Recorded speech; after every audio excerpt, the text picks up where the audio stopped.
Banyak yang nanya ke saya, Fani, properti di Jakarta itu masih worth it nggak ya buat dibeli? Ada yang bilang harga udah mentok. Ada yang bilang pasar udah lesu. Tapi faktanya, 2025 jadi salah satu tahun paling menarik buat dunia properti di Jakarta. Di video ini, saya akan tunjukin tren, data, dan insight yang jarang dibahas publik.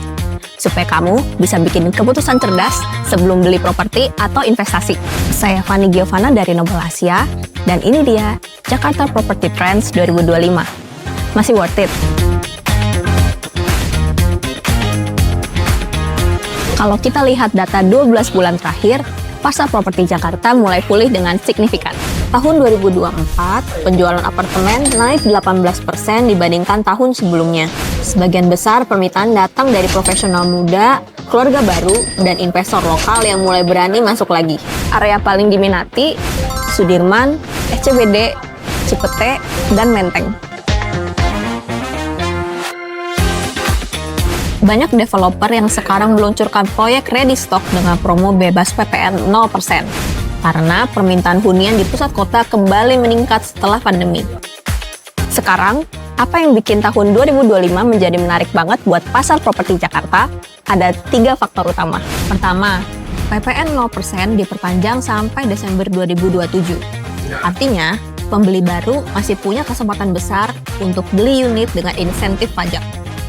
Yang kedua, suku bunga stabil di kisaran 6,25% sampai 6,5%. Hal ini tentunya menjadi kondisi ideal untuk pembiayaan KPR jangka panjang. Ketiga, ada urban migration. Banyak profesional dari luar kota pindah ke Jakarta karena infrastruktur yang makin maju. Ada MRT, LRT, dan TOD housing projects. Jadi, kalau digabung, ketiga faktor ini bikin properti di Jakarta bukan cuma investasi, tapi juga cara lindungi nilai uang dari inflasi. Sekarang kita bahas angka konkretnya. Di tahun 2025 ini, harga rata-rata apartemen di Jakarta naik antara 5-9% tergantung areanya.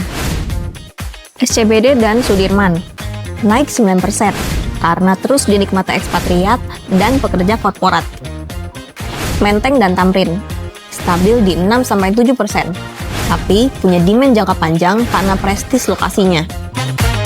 Cipete dan Kemang naik 5% karena jadi pilihan keluarga muda. Pik 2 dan Pantai Maju tren naik 10% karena lifestyle coastal baru dan fasilitas yang premium. Jadi, kalau kamu cari capital gain, pilih SCBD atau Pik.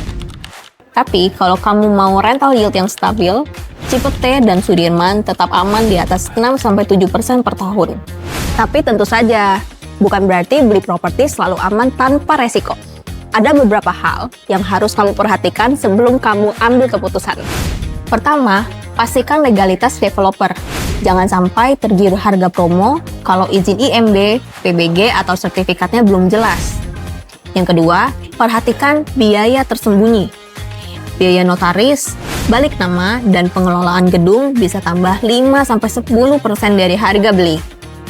Yang ketiga, lihat potensi kawasannya.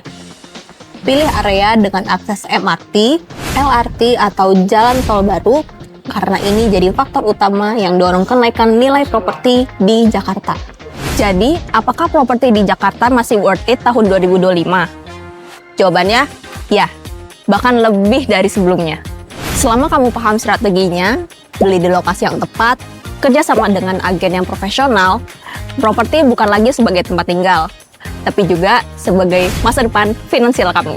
Di Noble Asia, kita nggak cuma bantu klien mencari unit, tapi juga dari strategi, negosiasi harga, sampai siap huni. Jangan lupa untuk download Jakarta Property Report 2025 gratis di link bawah ini. Dan jangan lupa untuk subscribe untuk tips and trik properti berikutnya. See you!